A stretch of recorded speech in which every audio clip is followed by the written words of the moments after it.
안녕하세요. 박홍순입니다. 오늘 그림 산책 26회는요. 호가스의 그림 산책입니다. 영국의 유명한 화가인데요. 우리로 치면은 김홍도, 신윤복처럼 풍속화로 유명한 화가죠. 윌리엄 호가스 작품은 연작이 많아요. 당시에 주변 사람들이 그림 도구를 이용해서 소설을 그려내는 이런 화가다, 이런 소개 글들이 많았었습니다. 스스로도요, 자기의 그림을 마치 이렇게 극장 위에서 상영되는 연극에 비유해서 자기의 그림이 그런 역할을 했으면 한다, 그런 희망을 가지고 있다라는 의사표명을 했을 정도로 뭔가 스토리가 있는 어떤 그 시대적인 상황을 한 폭의 그림 안에 담되, 다만 한 폭의 그림, 하나의 그림이 가지고 있는 한계가 있으니까 4점, 5점 이렇게 연작을 통해서 자기의 생각을 펼쳐나가는 방법을 많이 사용을 했습니다. 오늘 여러분과 같이 만나볼 이 선거유세라는 작품도요, 선거라는 연작의 한 부분이에요. 4점의 연작 중에 앞부분에 해당하는 건데요. 1755년인데 그 전에 있었던 선거를 겪고 나서 그 선거 속에서 자기가 겪었던 경험 그리고 문제의식을 연작 속에 담아냈던 작품이라고 할 수 있습니다. 이 1년 전에 있었던 선거는 옥스포드 주에서 이루어졌었던 선거인데 부정선거로 논란이 많았어요. 그래서 이 연작 속에서는 그러한 부정선거가 어떤 양상으로 벌어지는지, 단순히 그 당시의 옥스포드 선거만이 아니라 이 선거라는 행위 자체가 가지고 있는 한계까지도 아주 날카로운 시각으로 해부해내는 그런 그림이라고 할 수 있습니다. 먼저 그림을 한번 보겠습니다. 중앙에 하얀 가발을 쓰고 있는 사람이 출마한 후보가 될 텐데요. 그 후보 밑으로 박스가 몇 개 쌓여 있고요.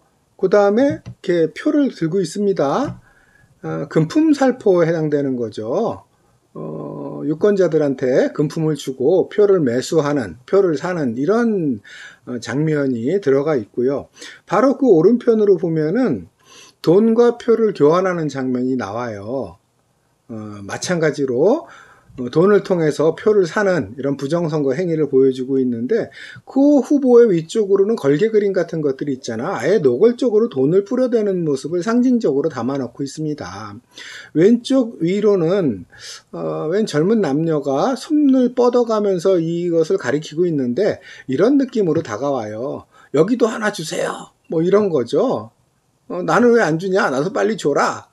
결국은 이런 금품선거, 부정선거 속에서 사람들의 의식, 유권자들의 의식도 마비돼 나가는 현상을 보여주고 있는데요.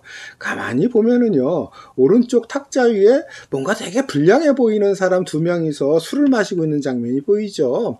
부정선거에 빠질 수 없는 것이 아무래도 이제 폭력적인 양상이라고 봐야 될 텐데요.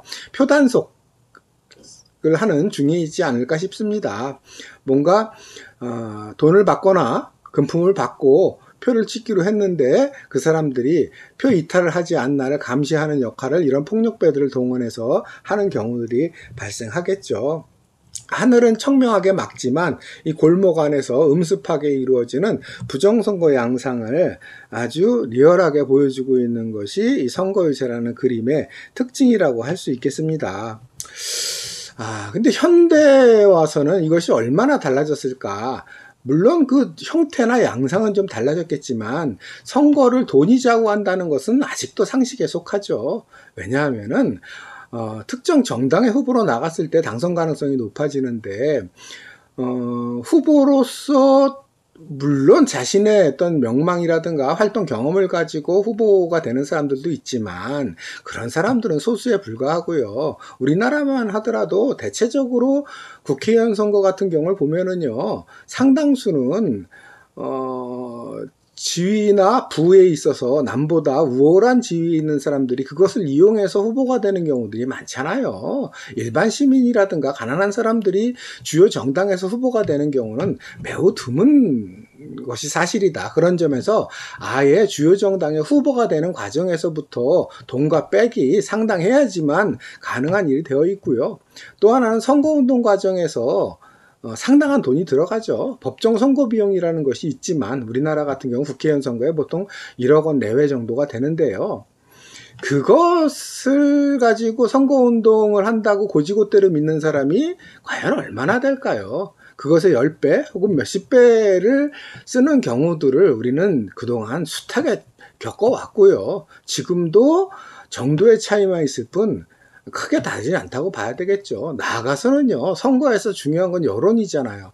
그 여론을 좌지우지하는 언론도 돈 선거와 무관하지 않다고 봐야죠. 그 언론을 좌지우지할 정도의 지위 혹은 그런 돈을 가지고 있는 사람들이 선거에서 유리한 위치를 차지하게 된다는 점도 역시 상식에 속합니다. 그런 점에서 돈과 선거의 관계에는 때려야 뗄 수도 없는 아주 긴밀한 관계를 맺고 있다라는 것이 현대 정치에서도 별로 그렇게 달라지지 않은 점이라고 할 수 있겠죠.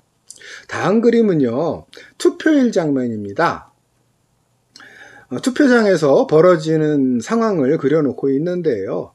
오른쪽에 이제 투표소가 있고요. 사람들은 계단을 통해서 그 투표소로 올라가고 있는데, 보면은, 맨 오른쪽을 보면은, 이제, 유권자 확인을 하고 서명을 하는 그런 절차가 있는데요.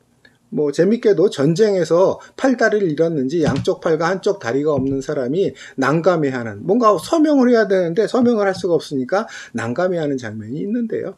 이 투표소 바로 앞에서조차도 선거 매수 작업이 벌어지고 있거나 아니면 유혹하는 작업이 벌어지고 있는 것이 보여지는데요.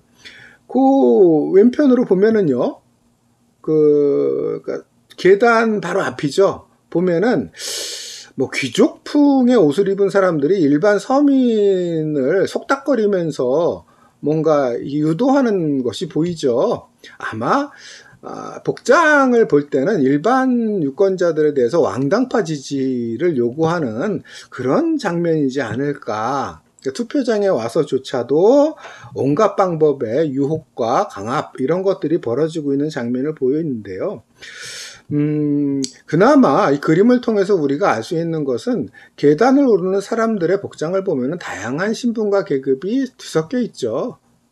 그래도 선거라는 형식적 절차가 도입되고 이것으로 선출이라는 행위가 이루어지면서부터는 아무래도 신분, 계급에 의한 구별, 무엇보다도 신분에 의한 구별이 일정하게 희석되어 나가고 있는 상황을 보여주는데요. 맨 왼편의 마차 그림을 보면은 그런 양상을 또 어느 정도 확인할 수 있습니다.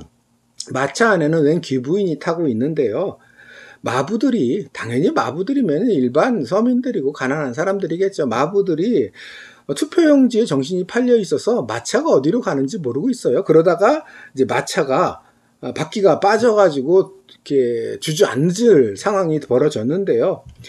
귀부인이 줄로 마부들에게 이 상황을 알리려고 막 애를 쓰지만 투표용지를 바라보느라고 정신이 없는 마부들에게는 관심이 이미 아닌 상태가 되어 있습니다. 이걸 보더라도 과거와 달리 선거가 이루어지면서 신분에 의한 권위, 신분에 의한 강제, 그 다음에 수직적 질서가 상당 부분 완화되어 나가고 있는 중임을 알 수 있습니다. 왜냐하면은 보통 선거라고 하면 결국 1인 1표라는 것이고 적어도 투표에 관한 한은 동일한 권한을 갖기 때문에 또 그들의 지지를 얻어야지만 당선이 되기 때문에 적어도 형식적으로는 그 신분적인 구별, 신분적인 위계가 완화되고 약화될 수밖에 없는 사정을 만들어냈다. 선거라는 이 절차가 만들어낸 결과이기도 하다는 점에서 일정한 긍정적 의미를 발견할 수 있는 부분도 이 그림을 통해서 알 수 있습니다.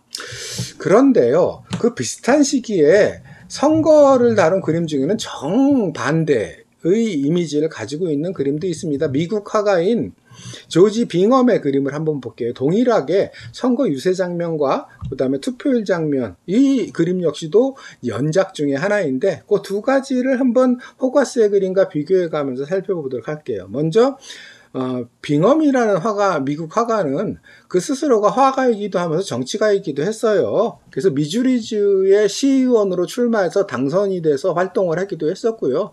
그 다음에 주 경찰청장을 지내기도 했고요. 물론 나중에는 대학 교수를 하기도 했는데 상당 기간 정치와 연을 맺으면서 작가로서의 활동, 화가로서의 활동과 병행했던 사람입니다. 그런데 이 사람 같은 경우는 상대적으로 선거라는 그 절차 상황을 상당히 긍정적이고 밝게 그리고 있어요. 당장 이 선거유세라는 그림만 하더라도요. 앞에 쭉 그 유권자들이 경청을 하고 있는 조건에서 뭔가 연설을 하고 있는데 연설하던 도중에 좀 허름한 복장을 한, 오른편에 허름한 복장을 한 시민이 뭔가 질문을 한 듯해요. 그러니까 이 후보자는 몸까지 앞으로 기울여가면서 성실하게 이에 대해서 답변하는 모습입니다. 그리고 이 그림 어디에서도 돈이나 아니면은 물건으로 유권자들을 매수하거나 뭐 강압적인 분위기를 풍기는 그런 장면은 나타나지 않고요. 전반적으로 평화롭고 그 다음에 열띤 토론의 분위기, 뭔가 궁금한 점을 질문하고 또 그것에 대한 답변을 듣는 경청하는 이러한 분위기로 가득합니다. 동네 아이들까지 나와가지고 뭐 흥미로운 시간을 같이 보내고 있는 걸 볼 수 있겠는데요. 그만큼 민의를 반영하는 통로로서의 선거라는 이미지를 이 빙엄의 선거유세라는 그림이 보여주고 있는 거고요.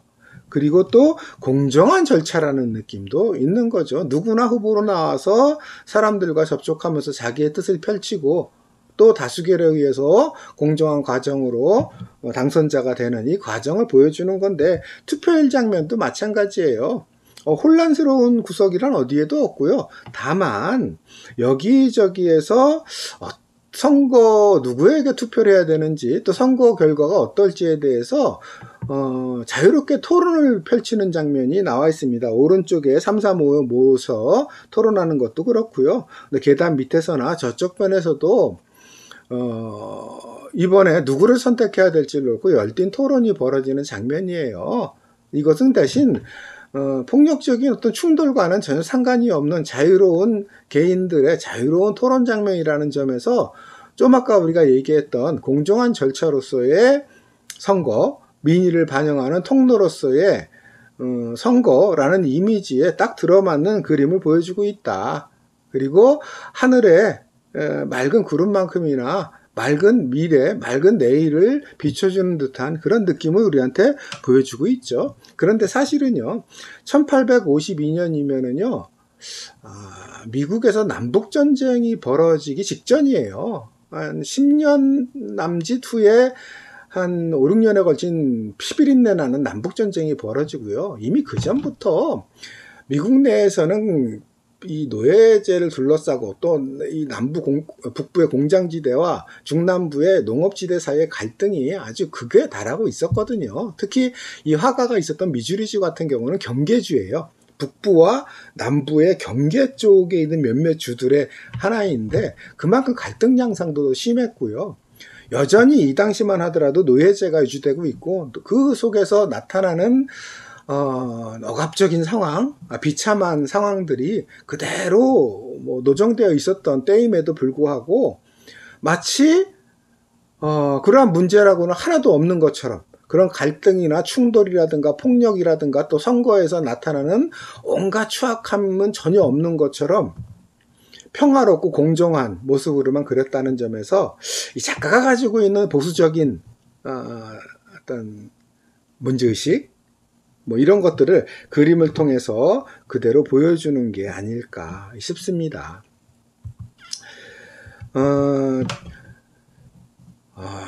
그로부터 100년 또 150년 이렇게 지나왔지만 오랜 기간이 지나왔지만 그리고 또 많은 부분에서 과거와는 다른 어떤 공정성이 조금은 더 선거 공영제를 통해서 확대가 되고 금품 선거라든가 부정선거 양상도 과거처럼 노골적으로 전개되긴 어려운 상황으로 개선이 이루어진 것은 사실이지만 좀 아까 말씀드렸듯이 여전히 선거가 가지고 있는 한계라는 게 있습니다.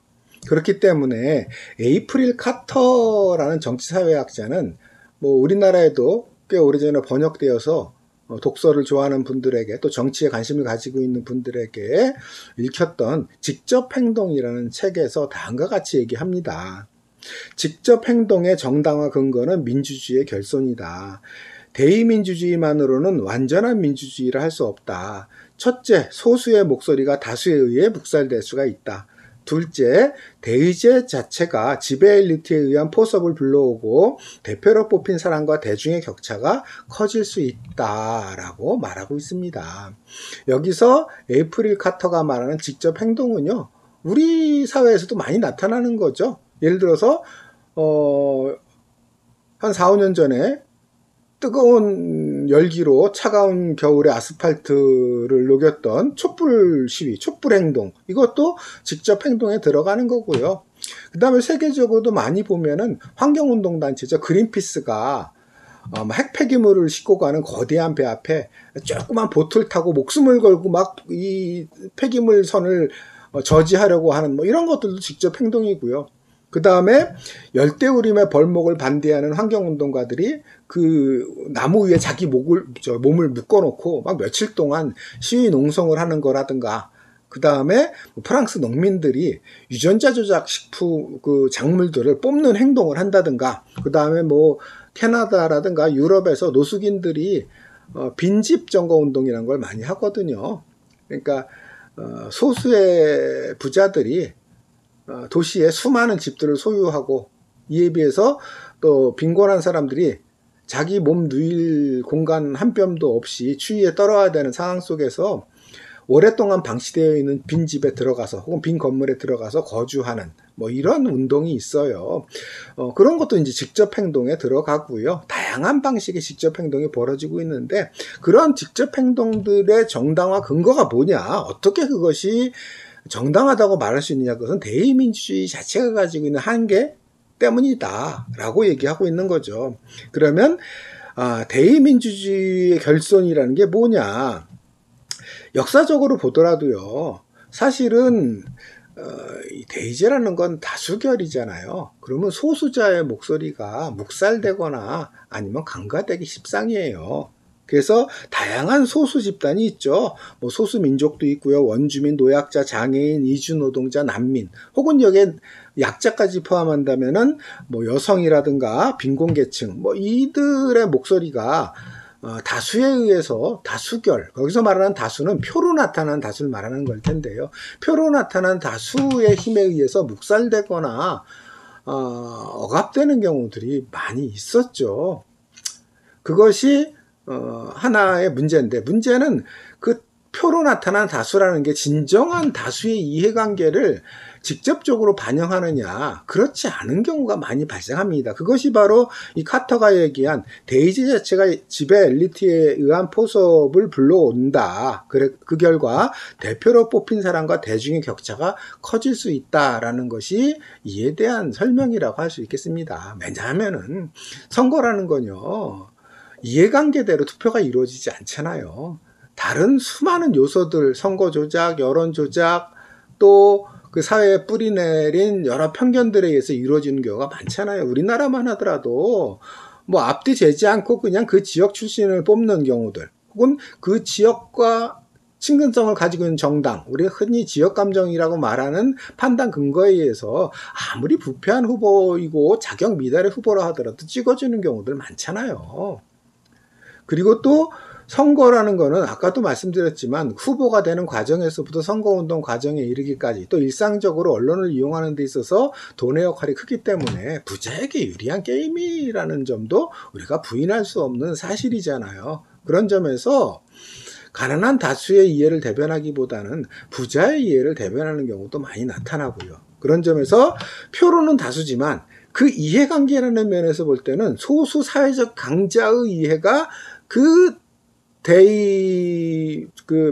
투표로 인해서 뽑힌 그 국회의원이라든가 아니면 시장이라든가 지방의원들에 의해서 그런 사회적 강제 이해가 대변되는 경우들을 숱하게 봐왔던 것이 또 우리 현실입니다. 이런 상황에서 비록 그것이 소수로 하더라도 정당하고 정의로운 목소리 혹은 사회적 약자의 목소리 혹은 공공 환경이라든가 뭐 이런 문제처럼 공공적 가치를 내세우는 직접 행동을 통해서 압력을 가하는 거죠. 권력을 장악하고 있거나 아니면 사회적 영향력을 행사하고 있는 소수 집단 또 사회적 강자들에게 압력을 행사함으로써 문제 제기를 하고 변화의 가능성을 확대해 나가는 행동을 직접 행동이라고 말할 수 있겠죠.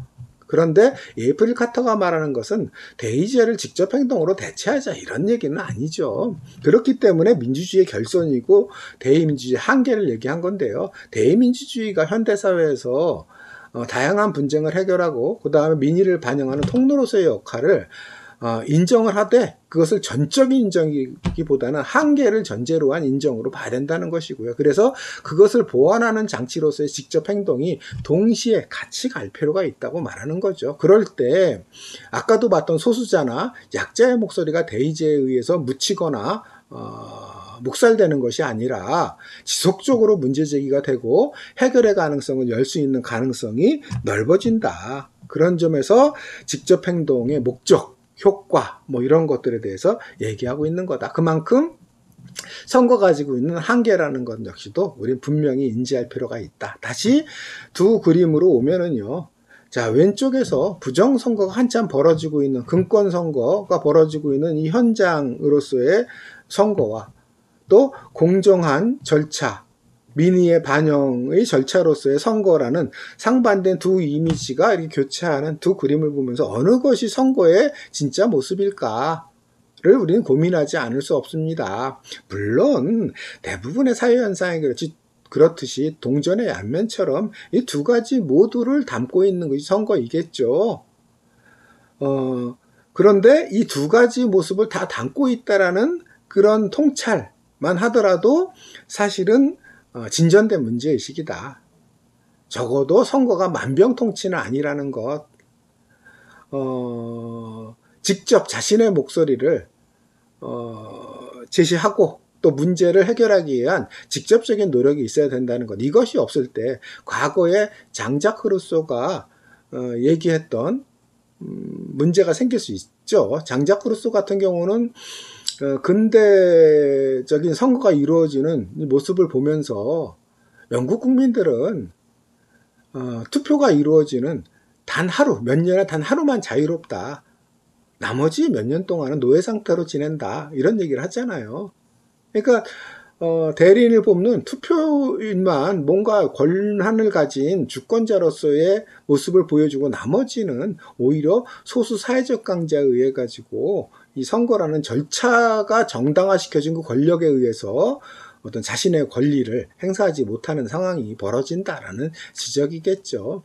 그러한 상태에서 벗어나기 위해서라도 우리는 대의제의 한계를 직시하고 또 그 대의제를 대의제 민주주의를 보완해 나가는 직접 민주주의적인 요소들, 주민투표라든가 아니면은 주민 소환제, 국민 소환제라든가 뭐 법안을 직접 발의할 수 있는 권한이라든가 이런 직접 민주제적인 요소를 보완하고 나아가서는 카터가 얘기했듯이 직접 행동을 통해서 공공적 가치가 실현될 수 있는 가능성을 넓히는 이런 것들이 대의제와 함께 가는 것이 필요하다는 문제의식 정도는 필요하지 않을까 싶습니다. 자, 오늘 호가스의 그림을 출발로 해서 선거에 대해서 살펴봤고요. 내용이 의미 있고 재미있었다면 구독과 좋아요 부탁합니다. 다음 시간에 다른 그림으로 그림 산책 또 만나 뵙겠습니다. 감사합니다.